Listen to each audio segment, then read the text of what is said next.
This podcast is part of the Game and Entertainment Network. Visit tgenetwork.net to find the latest episodes from all our shows. It's time for AggroChat, the official podcast of the Tales of the Agronaut blog and stalwart gaming community, where we talk about stuff and things, and the stuff about the things, and sometimes gaming. I'm Belgast, and let's start the show. Hey folks, it's that time again, time for another episode of AggroChat. This is episode 191. Tonight I'm joined by Ashgar. Hello. Tam. Hello. And Thalen. Hey there. We are down a Kodra and down a Grace, and it feels really weird to get to Thalen that fast. Yes, it does. So I think for the most part we are still very much in a Monster Hunter world-shaped hole, but let's talk about some other stuff beforehand. I've been playing DragonQuest Builders. That game's really good. I didn't pick it up when it was on the PS4, and have instead picked it up on the Switch, and it is a really great little game that I've been playing before bedtime on the Switch for a little bit, and running around and building stuff. And I think what I dig the most about it is it's the thing that I always wished Minecraft had, where you could actually build real towns with real NPCs that would come inhabit them. Also, from my understanding, it has more actual objectives than Minecraft does. Yes, it does. Yeah, you're actually it feels like more like a traditional RPG, but with a big building aspect to it. Like the thing I'm looking at about it, because I'd somehow missed this game's existence, which is weird because this sounds like right up multiple of my alleys, and I'm probably going to pick it up right after we finish podcasting. I didn't even know this was a thing. Oh, it's great. It's comparing it to basically a combination of Minecraft, Zelda, and ActRaiser. Yeah, it reminds me a lot of ActRaiser, because basically the story of the game is you're in a world where the humans have forgotten how to create things. And you've been resurrected from the past when there were plenty of builders, and you're like the chosen builder of sorts, and now you have to help the humans recover from this. It's basically a game that takes place after the bad guys won a traditional Dragon Quest game. The land is covered in monsters, there's an evil monster king that's ruling the world, and now you're helping to reclaim little pieces of it.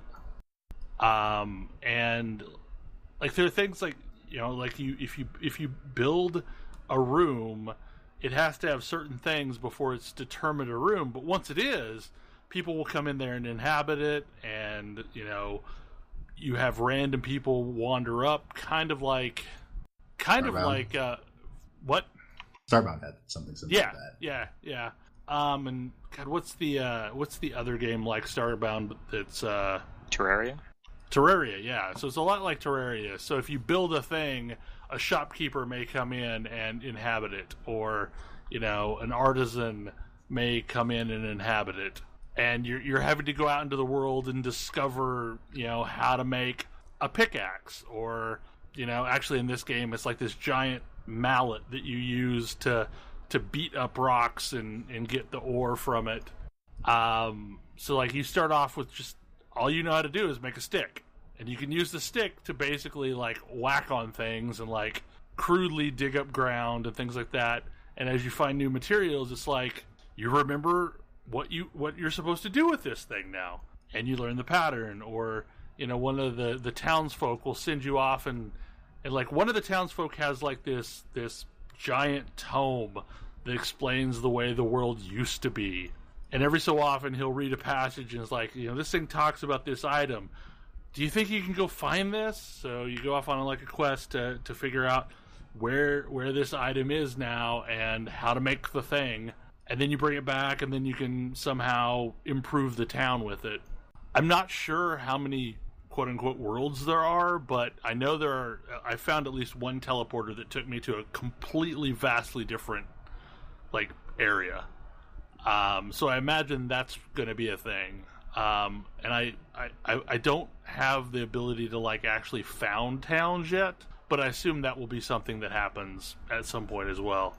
Because like right now I'm kind of limited to what was there already, and now I'm improving it. But it's really cool. Like I've probably put in, I don't know, 10, 15 hours into it. It's definitely really interesting. It's definitely more interesting and more involved than Minecraft. Other than, I mean, like the building aspect of Minecraft is way more detailed so far than what I've done. But like the actual figuring out how things go together and like having NPCs that you're, having to essentially support, that makes it more interesting. I know another game that came out recently is Radiant Historia, and you've been playing that, Ash, correct? Yes, Radiant Historia is a remake of a DS RPG that's come out for the 3DS now. They added voice acting, they added new art, they retouched up the music, added some sound effects, added some cinematics, but it's still mostly the same game. But Radiant Historia is one of my favorite games ever, so I picked up the remake anyway. For starters, it's a story about time travel, and my general thoughts on time travel aside, this is amazing. I was going to say, the fact that isn't the end of the story as far as you're concerned says a lot about the game. It's got several things going for it. Primarily that this is kind of a spoiler, but the spoiler for the first 30 minutes, so it's just sort of the way things work. Early on in the game, you get an item called the White Chronicle. It sort of lets you go back into the past and revisit your decisions so you can do it right this time. However, very early into the game, you make a decision that causes the timeline to split, and you proceed down both of these timelines in order to learn different skills that are applicable to the other timeline, and they sort of affect each other in very subtle ways. Like maybe you met up with this informant here, so he's no longer waiting for you in the other timeline, which is weird. But it's still quite entertaining, and makes for a somewhat difficult to follow but enjoyable story. But the other thing it has going for it is its battle system. Enemies are somewhere in a 3x3 grid. Whenever you have turns in your party that are sequential, your party will basically take them all at once, and you can sometimes move enemies around the grid and even stack them into a single space. So if you normally have this magic attack that would only hit one enemy, but you have these attacks that will pull an enemy one space forward or stick an enemy one space right, you can pile 3 enemies into one space and then use that magic attack, and it will hit all 3 of them. And it makes even random battles like a puzzle. So is it kind of a tactics-y style combat? It's not really that tactic style. It's turn-based, sort of like, I guess FF10 is the most ready comparison, where you can see whose turns are coming up next, in what order, and enemies' turns are included there. It only differs in that your entire party basically takes until you hit an enemy turn, all of your party actions happen sequentially and can form a combo. That sounds either awesome or really fiddly. It is both of those things. Included in this is the ability to change where you take your turn, and you can even change with an enemy, although that will cause them to take their turn immediately. But if you're willing to give the enemy some turns, you can line up some very long combos. This has its own drawbacks, and it's all very fiddly, but I like it a lot. What platforms is this on? This is a 3DS game, because Atlas is determined to bring out the 3DS. I'm kind of the opinion that, like, publishers know what the hell they're doing at this point and are slow rolling out various platforms so that, you may buy it originally for one platform and then buy it again for another platform when it comes out on that. I wouldn't be that surprised, except for the fact that this game does make fairly good use of dual screens. So they would have to figure that one out. I bet it is cheaper to release on a old console by a lot. There is probably that. Atlas seems to be determined to not let consoles die. Like Persona 4 was one of the last games that came out on the PS2. I'm pretty sure that's a money thing, honestly. Like, and Persona 5 came out on the PS3, not in the US. But yeah, but I guess that's what I mean is getting a release out on a last gen console, as long as there's enough of that last gen console around, and like from a demographic standpoint, your folks who are likely to buy Atlas games are also likely to hang on to a generation old console a lot longer than the norm, because usually they have long backlogs. I still have my PSP, so I don't have my PSP, I don't have my PS3, though my PS3 was never a strong contender. I mean, you don't have these things because you moved. That's fair. I mean, to be fair, so did Ash. So did I, and I still have these things. Yeah, but I mean, you specifically went on a process of trying to shed things before you moved. That is true. I did purge like 60 to 70% of everything I owned when I moved, including my Xbox, which means that I haven't had a Microsoft console in several years now. And you're largely okay for that? I don't know what I'm missing, so I mean, I have an Xbox One, and I don't hardly ever play it. Mostly because everybody that I know is on PS4. PS4 is a solid console. It does the things I want it to do. And weirdly enough, remote play on the PS4 works way better than remote play on the Xbox One. What do you remote play PC. on? Oh. In both cases. Yeah, it's PC on both cases. Which is why that surprises me. I know, it's like shocking to me too. Like, you That's would weird. think it would work perfectly smooth, but like it randomly locks up and disconnects on the Xbox One. And it doesn't actually stop your controls when it does this thing. So if you were running when it happened, you're going to be running when you get reconnected and probably have run off a cliff or something like that. Awesome. Yeah. But, I mean, that's probably a use case that only matters to me, given that, like, I am the weirdo that consoles are not my on-the-couch gaming option. I've been spending a lot more time on the couch gaming in the last few months than I think I have in a very long time. And I'm not sure why. Like, Play Persona 5? I mean, yeah, but like, yes, but despite the fact that I did spend quite a lot, like 90 hours beating that game the first time, that it wasn't like I was on the couch for months doing that. I think my like calendar time for Persona 5 was like 2.5 weeks. But it's just, I've spent, I also spend a lot of time sitting on my couch playing my Switch, which I should probably point out is me sitting within sight of the TV playing my Switch as a handheld. It's fine. Don't worry about it. I like the Switch as a handheld a lot more than I like it as a, I mean, I guess it's a perfectly fine console, but like as like a, I don't know, I can get up and do other things. I can get up and walk around and not miss anything in my game. I will say Switch as a from the bedroom handheld is actually, it's less comfortable to use than the 3DS. It's a little bigger. It's got like an awkward weight to it. So like I end up kind of rolling on my side and playing it that way. I rest my arms on a pillow. Like I have a pillow on my chest and like we'll put the rest of my arms atop that. Works pretty well. And then put the console on that. Yeah. It does mean that based on the angles I sit at, as I start to like drift off, the console will sometimes dip and like bash me in the face. Yeah. That's not unique to the Switch. I guess I've been playing some more Monster Hunter Generations, even though like I still, it's weird. Like I have trouble getting into that game, but I now understand the weapons and I'm perfectly comfortable using the weapons. It's just the game itself that I'm struggling with. So there's this system that Monster Hunter Games Before World had called key quests. Some number of the quests at a certain star level are required before you get the quest for the next star level. It doesn't tell you what they are. Awesome. You may find your time slightly more enjoyable if you look up what they are. Yeah. My problem is honestly just navigating the map, because I find it hard to move around that world because it's on this tiny postage stamp screen and it's not in the greatest fidelity in the first place. There's a loading screen between each area. Yeah, and there's a loading screen between each other areas, so it's not super comfortable to move around. And like, I'll get, I don't know, like 8 screens deep, and then I won't remember how the hell to get back to where I was. And I'll have a quest telling me to go get something, and I have no idea where those things are right now. And it's not like I have an overarching map that I've found like I do in World. So yeah, it's just awkward. Like, I think at some point I could get used to it and would enjoy it. Longsword, for the most part, on Generations feels like Longsword on World. I'm perfectly happy with that. You miss out on the Spirit Stab, sadly. Right, yeah, but it's functional. I mean, it's there's a lot of times that I don't do the Spirit Stab because you kind of have to line it up just right.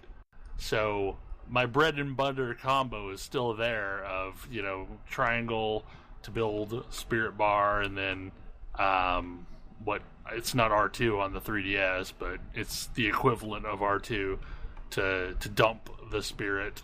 Then I have other attacks that are on the touch screen. Yeah, you have supers. Yep. I do kind of miss them, although I realize that they are moved to maybe because they weren't balanced. I have no clue what I'm doing as far as like the stance. Like I went with Striker because that seemed pretty straightforward. I don't know what the difference is for Longsword. Generally speaking, Striker simplifies the moveset and gives you more Hunter Arts. I'm good with simple. At this point, you might be more comfortable with Guild Style, which is basically Longsword as it's been in every other game. Okay. I just feel like it would be more comfortable on the Switch since the Switch has a larger screen and you can see more of the world at once. But, you know, at some point they will release Generations 2, hopefully. It seems kind of unlikely at this point. That the Switch may just get a watered-down version of World. Could be. Capcom and the Switch have been kind of weird, just generally speaking. I don't think you need the and the Switch. Capcom doesn't really know what to think about anything right now, I think. I mean, they just hit one out of the park, like, completely. So we'll see how they deal with the rest of this year. I feel like they hit one out of the park without intending to, or without any level of preparation. That is also true. Or at least it sure feels that way. It almost makes me wonder if we'll end up seeing a Dragon's Dogma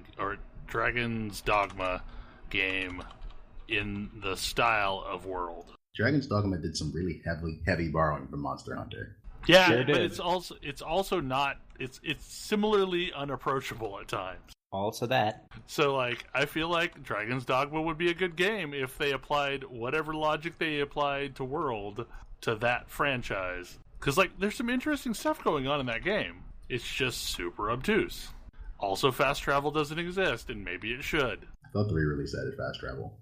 I don't know, maybe it did. I just remember when I played the version that I got for free on, I think, the PS3 through PlayStation Plus, you kind of had to just walk everywhere, and it was a really huge map. So, Thalen has joined our madness in Monster Hunter World. It's true. He's not made it Persona 5, so I can play another game now. He's not made it super far in, but we can fix that problem. Although, knowing Thalen, he will want to do it on his own. I mean, from what I gather, I'll eventually reach a point where I can't do it on my own. So, well, you technically, can solo everything. Okay. Yeah, there's not a point where you can ever not solo anything. I'm just not that good to reach that point. Like there are certain monsters that I've encountered that are like plateaus that you reach. I've managed to solo everything so far. Revenge on Kieran today, Phil. That was a thing. Like. That was a tough encounter for 2 melee. I'm pretty sure I want to go back in there with a greatsword and break it over that thing's face. Yeah, me too. I keep hearing that Kieran is less bizarre when you're in there by yourself. That it goes weird in network mode. I could believe that. After all, when you know it's aiming its lightning at you, right, it does get a little easier to dodge. You at least know where not to be. I do want to see if I can figure out how to get...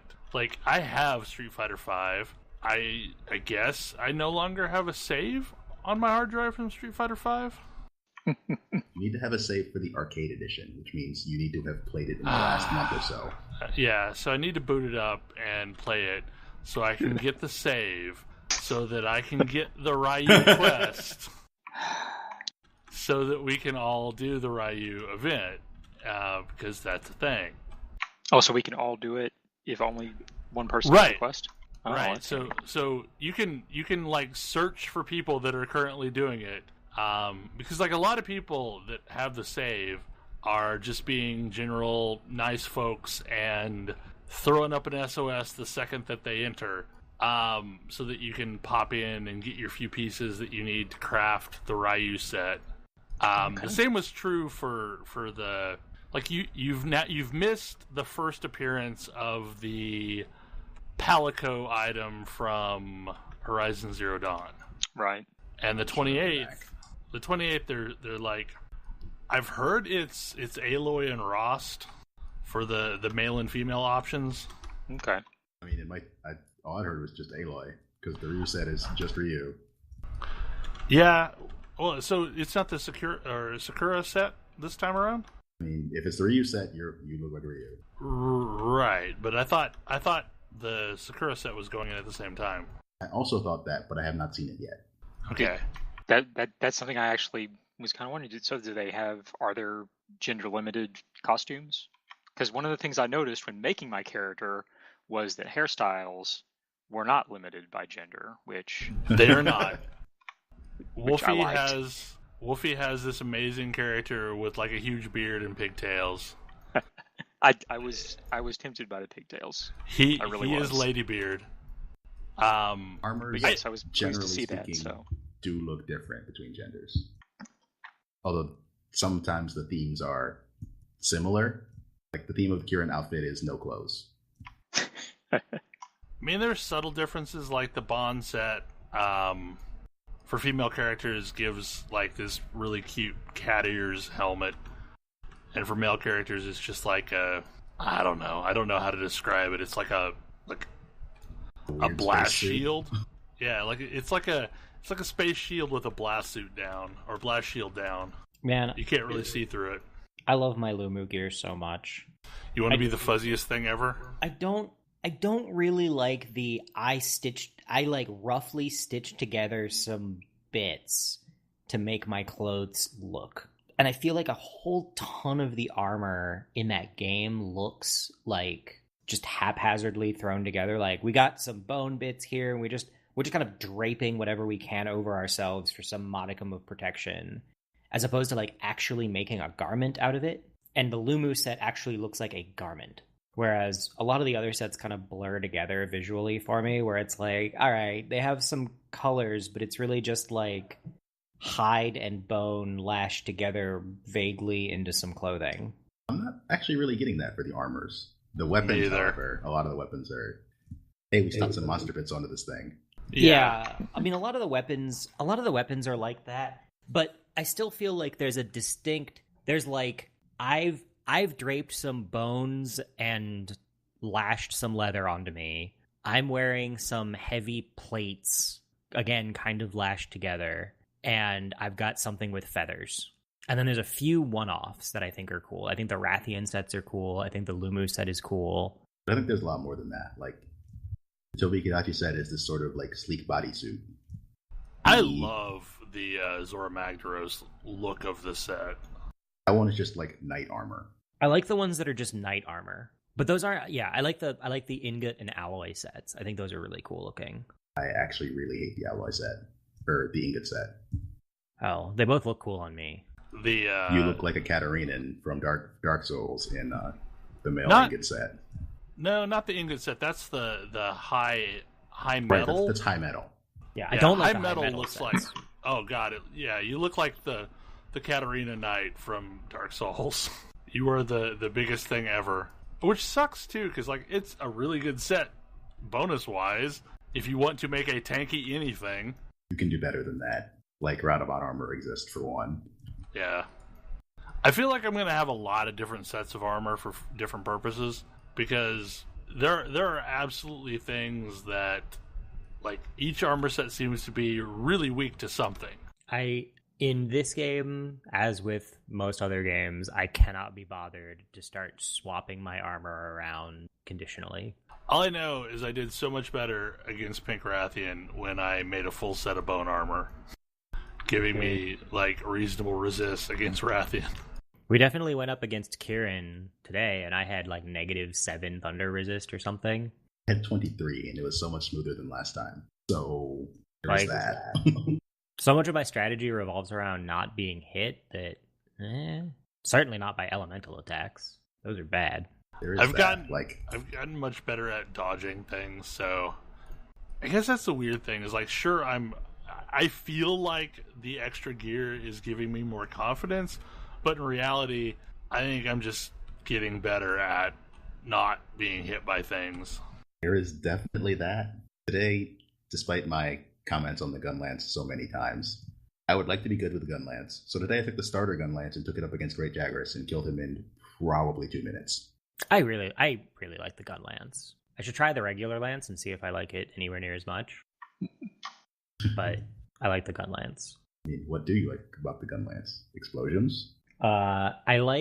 So I do actually kind of like the shield.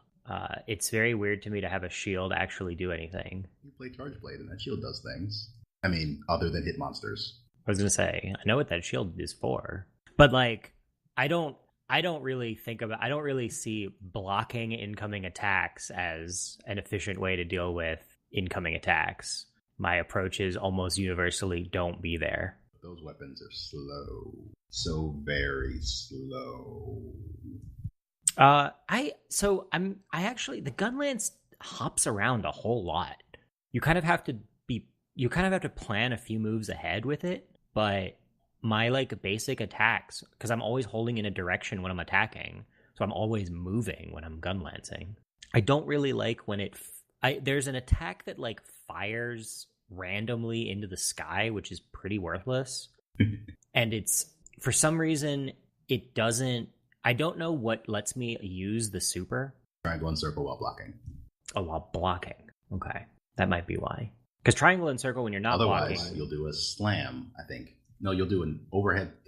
What is it? It's an up thrust. It's an up thrust, and then you shoot at the end of the up thrust into the sky, pointlessly. I mean, you can press triangle instead, and you'll do a slam, and that's much better. Yeah. Well, if you hit circle and triangle at the same time, that's what happens. Or at least it seems like what happens. Anyway, I can stick a bomb into things, and then it explodes. That is amazing, yes. Which is pretty great. Lance has none of that flashy stuff. What it has is a charge move, and some counter moves. It is quite possibly the least flashy weapon in the game, which might be why it's ranked 13. Only the hunting horn is less popular. I was going to say. I need to try hunting horn just for the hell of it. That one looks really weird. I mean, have you ever wanted to hit somebody with a bagpipe? I mean, it's not exactly a bagpipe, but that's kind of the impression I get, is like, if you just wanted to... It is a bagpipe. Like, the first one you get is metal bagpipes. I mean, I've wanted to hit someone who has a bagpipe, but I don't think that's what you mean. No. I mean, it feels like a hammer that's more mobile, because, God, hammer is not mobile at all. Well, hammer actually had the same movement speed as longsword. I thought it was slower. It's not greatsword. Hammer is much faster than, like, greatsword or charge blade with the axe mode. I heard with somebody with a switch axe the other day, and man, that weapon is powerful. But there are so many weapons in the game, and they're all so good. Is it just a matter of the fact that like these weapons have been in place for so long that they've gotten really good and balanced at this point? Some of that. The last time weapons were introduced was Monster Hunter 4, and that was several years ago at this point.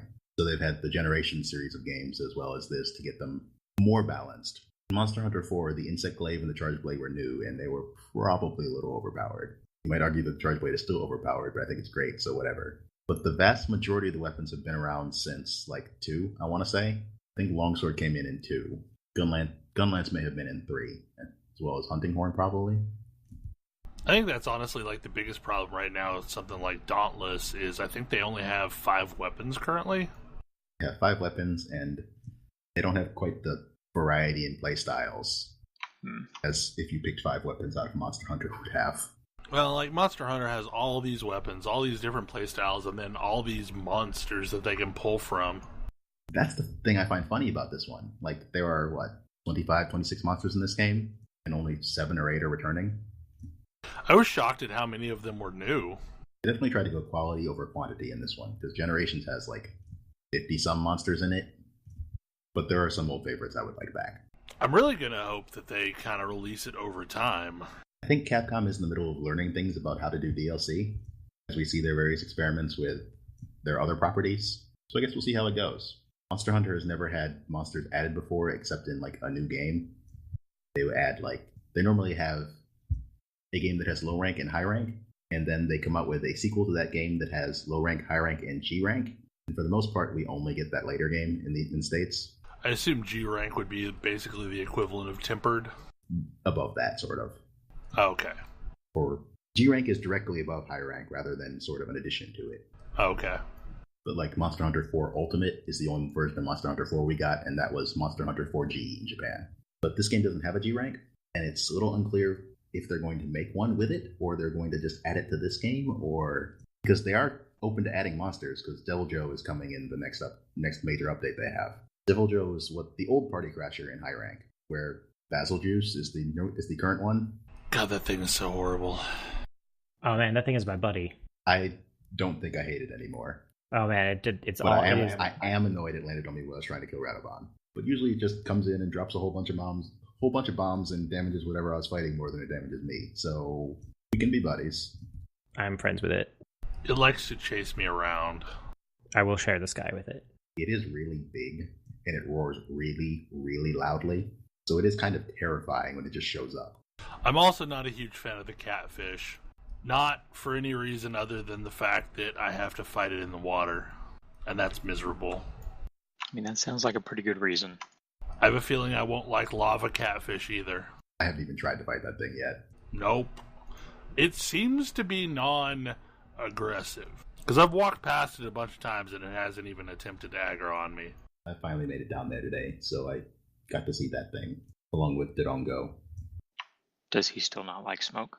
I mean, he seems to like it quite a bit because he shoots fireballs at me.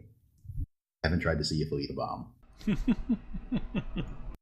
The part of this game that is like the most tedious, I feel like, is the constant need to do item maintenance and make sure you have everything you possibly need to have before you leave town. Ooh. Do you know about item sets? No. I know about gear sets. So sorry, Bell. I know about gear screen, sets. You can create an item set, and it will just pull everything that matches that item set out of your item box for you and deposit everything that doesn't. Okay. That sounds handy. I need to figure this out. Incredibly useful. I do love the fact that, like, if I have stuff in my box, it will refill my inventory. But right now, based on the few things that I've been fighting lately that require way more resources than a lot of the previous stuff, I am gonna have to go on some farming runs because I am desperately in need of points and zenny and raw materials at this point. Because when I first started playing this game, I did a lot of expeditions. And I went roaming around, collecting things, and not doing much progress.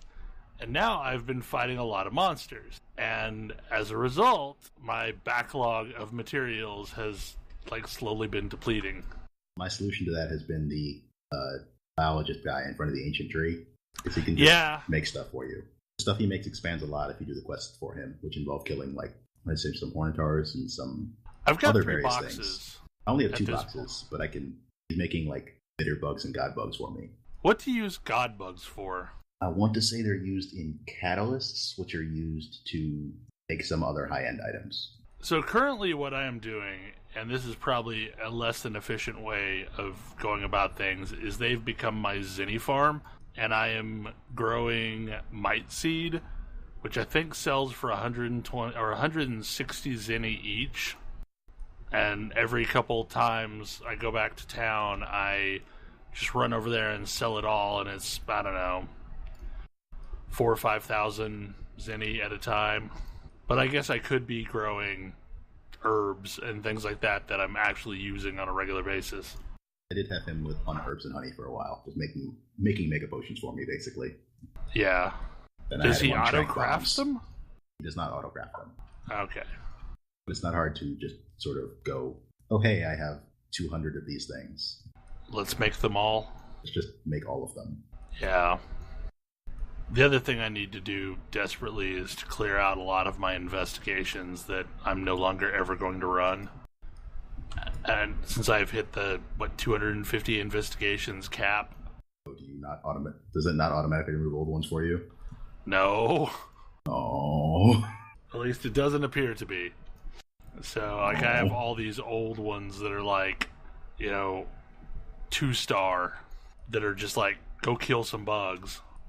Which is probably not a problem that you've had unless you've run a bunch of expeditions. It is a problem I have. Okay.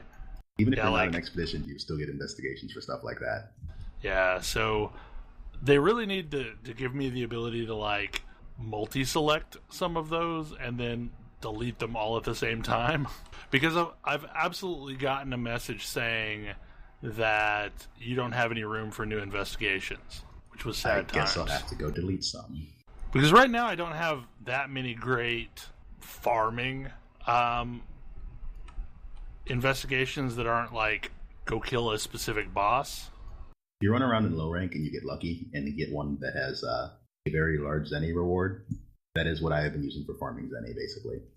Yeah, I did notice that I have a kill 10 of those raptor buffaloes from the new area.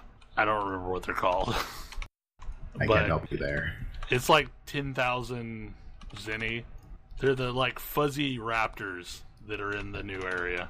I just don't remember what they're called. Yeah, I mean, but that's 10,000 Zenny a pop. So, and I think it had like 8 charges on it. So yeah, that's a reasonable farming option. I was actually making decent bank just hopping into other people's SOSs and helping them complete, pending they don't faint constantly. I've only had that problem once. I mean, you do lose rewards if people have fainted, or at least the cash rewards. It is thankfully only the cash rewards, but yes.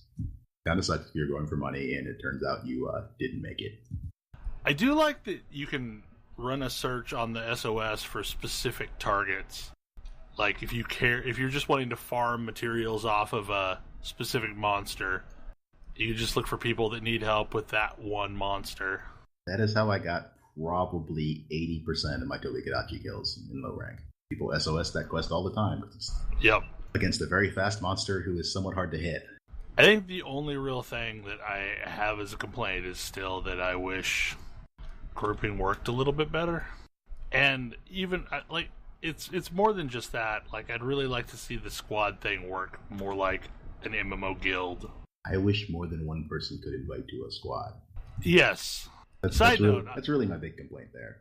I'm more than happy to pass the crown to the squad if someone else is around more often. But that's the problem is, like, for the first week or so, we were having to organize some time when Storm could be around because he was the one that had a squad.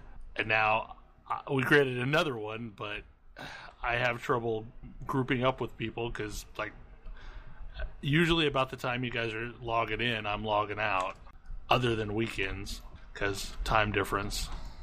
So the current state of affairs right now is, like, I'm in, I think, 5 different squads, because it's a pain to coordinate with different people. How many squads can you be in at once? 8, I think. So it's not really viable for every person to lead their own squad and just invite whoever they come across. No, not really. I mean, even if it was viable, that would be very silly, but...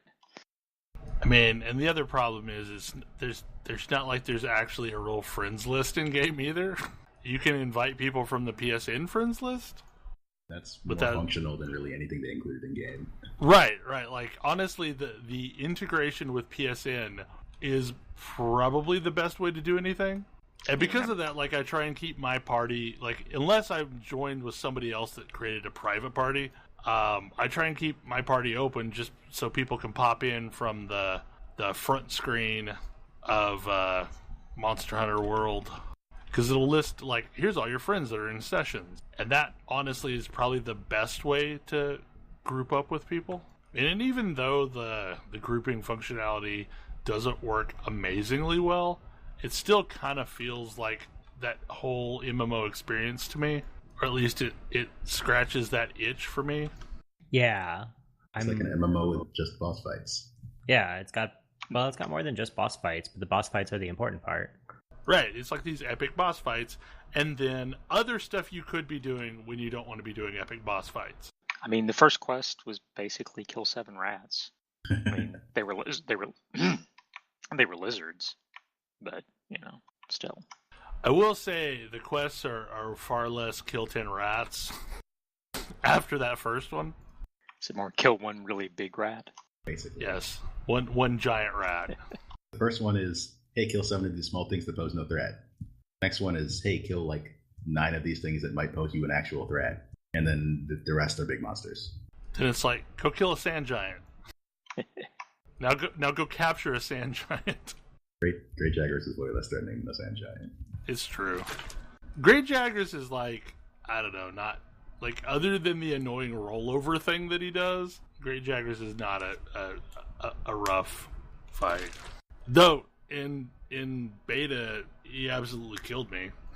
Like, I didn't know what I was doing, so I absolutely died to Great Jagras in beta. I have not died to Great Jagras in live. I have died while hunting Great Jagras, but that's a different thing, mostly involving a giant T-Rex. Yeah, so that is one thing to be warned, Thalen. This game has an ecosystem.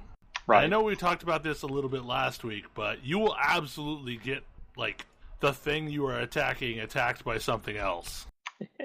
That absolutely happened when we were doing Pink Rathian. Several times by the same monster. And, like, it was just a challenge to stay out of their way. Like, at this point, I can't even imagine people being level 99. Which is apparently the end. You do get one final quest when you hit HR 99. What? So right now, your HR is increasing behind the scenes because it goes up as you do things. But until you finish the story, it is locked to certain levels. So really, we have no clue what our Really, actual... you have no clue what your actual Under rank is until you beat the story. Which I guess explains why Void was wanting to push through the story quickly. Well, I feel like we have talked about Monster Hunter World for the third week in a row. It's a good game. Like it is a great game. It's a little tough to get into, and I understand people bouncing off of it, but it's one of those games I'm willing to make an exception for when I go on my like accessibility soapboxes. So Ash, was it you that were linking the achievements and that like 60% of the player base has made it to high rank? Yeah, according to PSN, 59.7% have made it into high rank. Which is not a minor feat, I guess. Like, you have to have fought a bunch of stuff in that game to get to high rank. In comparison, 57.4% have caught a fish, 51.5% have ever cooked a steak. Well done, anyway.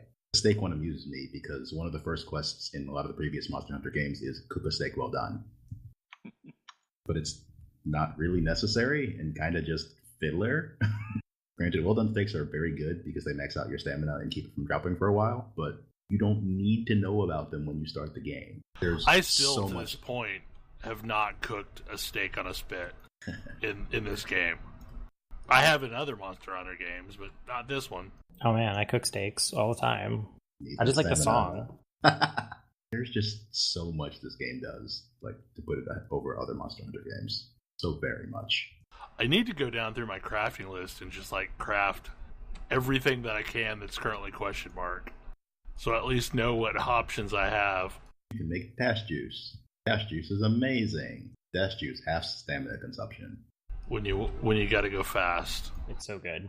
Or when you gotta go fast. Sounds pretty awesome. For when I need to fly. I feel like I've not even kind of scratched the surface on some of the systems. Like, I've not really used much in the way of melding. In part because I don't have enough gems to really use the melding system. That's been my experience as well. There's melding, and then there's stuff I haven't even seen yet because my hunter rank is not high enough. Yeah. I have a feeling that every single one of those kiosks that has NPCs that I can talk to and they just say random things will eventually at some point turn into something that's a system.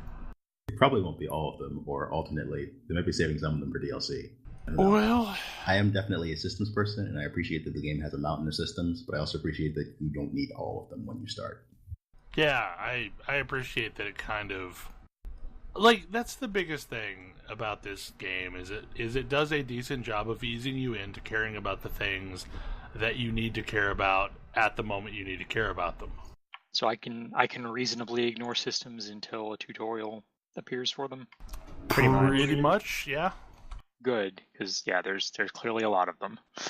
Yeah, it's going to kind of ease you through things. And like, in the beginning, you are perfectly fine, probably for a really long time, just wearing the gear that you start in.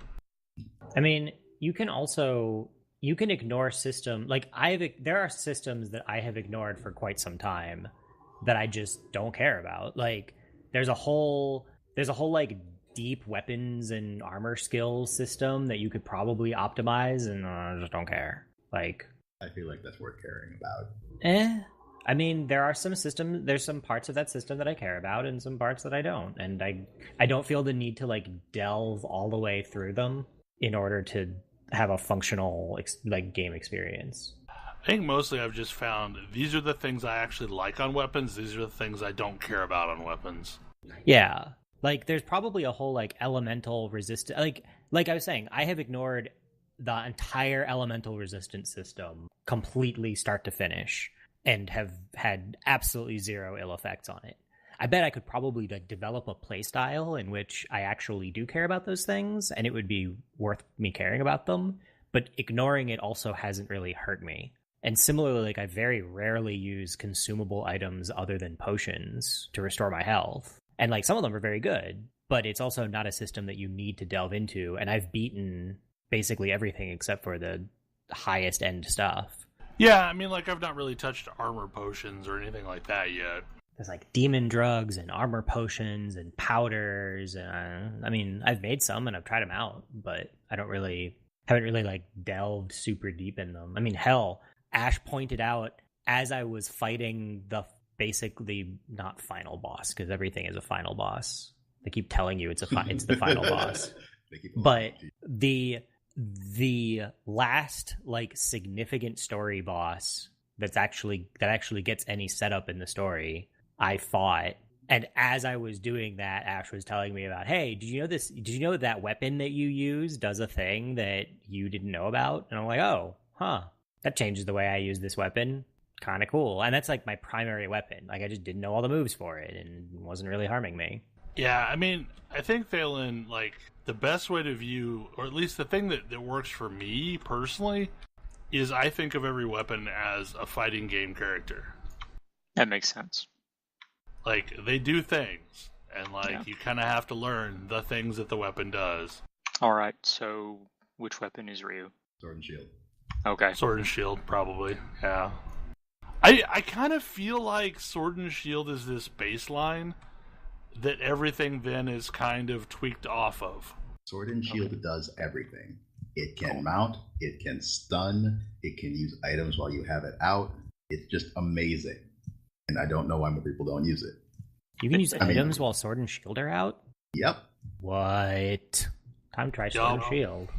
You can turn all those puke kills into a pretty nice poison Sword and Shield as well.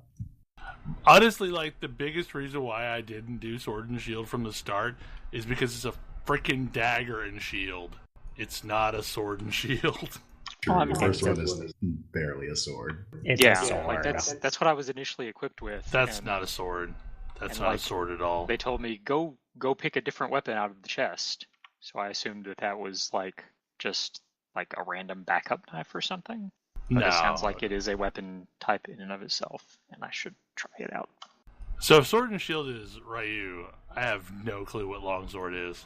I couldn't tell you. It has a lot of reach, and is fairly aggressive. Also kind of flashy. Not the fastest, but definitely not the slowest. E-Honda? Sure, let's go with that. I feel like Insect Glaive is Dalsum. I just think of the different weapons. I feel like Insect Glaive is like Vega. Vega? Yeah, probably. I just think of the different weapons as different classes. What class is Insect Glaive? Like Bard. It's your support DPS. I thought you were going to say Dragoon. No. It doesn't have the damage to be Dragoon. Like, it does a lot of damage, but it's all about mobility and providing lots of passive help to your friends. It can jump. As you're also fighting.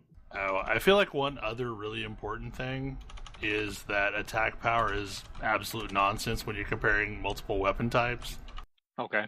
Yeah, I noticed that they were wildly different between types, so it's only sensible to compare attack power within a weapon type. Yeah, I mean, if you really want to know what the numbers are, you can go out to Reddit and get, like, the damage formula at this point. The bloated, but you shouldn't look at it at this point. Right. Like, there's a certain bloat value for every number, and what's, like, what is Greatsword? It's like 4.3 or 4.5 or something like that. I couldn't even tell you. I don't know. It is it's one of those. There's also the thing where it is very easy to get caught up in what is just the biggest number. Right. And there's other stats that matter, because if you just chase the biggest numbers, you'll go down the, like, basic bone weapon tree. But That's not the wrong answer early in the game either. And it isn't necessarily the wrong answer early in the game because you don't have the ability to sort of develop all the other stuff. But then like elements, you start having status effects where you can inflict status effects just by hitting monsters with your weapon, which is awesome. And then certain elements give you like elemental procs basically. Well, and metal weapons tend to lose their sharpness slower than bone weapons. Yeah. And sharpness is important. Like I've seen a tutorial talking about sharpness and that weapons lose sharpness as you fight. Yep. There's basically a point where you go from, like, your sharpness is like green to yellow to orange to pink to red or something like that. And green, yellow, orange, red for the most part, the starting weapons. Got it. But there's a point where you can unlock blue sharpness that's past green, and it takes a bit to get there, but it's a huge bump up. It's like blue is like something like 1.25 damage, and I think yellow is probably something like 1.0-ish, and then once you get below yellow, you're actually doing less than face value damage. Yeah. Right. Okay. But green is like 1.05 damage, and blue is 1.25 damage. And you're like, oh. And the first tier of weapons is the basic metal weapons that get that. But that's not something to worry about immediately. The game is really good about kind of giving you access to things right about the time you need it. Yeah. Or right after. Rumble. Well, the thing about right after you need it is once you've beaten something once, you probably need to go back and beat it 2 or 3 more times to get all the bits you need, which I kind of like. I kind of like that they like to make it much easier for you to fight the same thing a second or third or fourth time. Experience is bigger though than the effect of the gear you get from that monster. It's true, but I feel like those two things working in tandem mean the second time you fight something, it's less difficult. Yeah, honestly, like, by the time we were doing Pink Rathian for Ash, yes, it still sucks, but I was so much less nervous about the fight because I had seen it a bunch of times at that point. Yeah. The thing that the game does better than I think any other these bosses are hard type encounter is that they feel more fluid and to some extent less A to B to C predictable. Like, there are certain things that they will do and you can kind of read what the thing that they're going to do, but overall the fight feels more, I don't know, less like a Final Fantasy boss fight where everything is a scripted sequence of events. It feels like you're fighting a creature that doesn't want to be beaten. Right, it is reacting to what you are doing and what the other people are doing, and I've not really encountered anything that, like, you can glitch. It probably exists, there are probably ways to do it, but, like, where you can somehow glitch this and easily farm it. They're pretty resilient to you doing silly things to them. And there's been several times where, like, I need to bait the monster over to this thing, and then all of a sudden the monster just will have none of that. They're not going to go over there. I just want to get better at Kieran so Pizza Maid doesn't have to listen to us floundering around on that again. I thought it was hilarious that she was just cracking up, because that's kind of our normal commentary when we're working through things. I mean, it's like it's the back and forth that you've heard from Ash and I so many times while we're, like, double tanking a raid boss or something like that. But we were doing it while fighting Kieran, and apparently we were cracking up Pizza Maid. We do get a patter going on. It's true. It was the Super Saiyan mode that was the worst. For a brief, beautiful moment during that, when we were doing it earlier today, I thought that I couldn't get hit by lightning while airborne. And I got about as far as jubilantly saying this before I was disabused of that notion. I think what actually happened is that your aerial dodge does have iframes. Yeah. So you just got lucky the first time.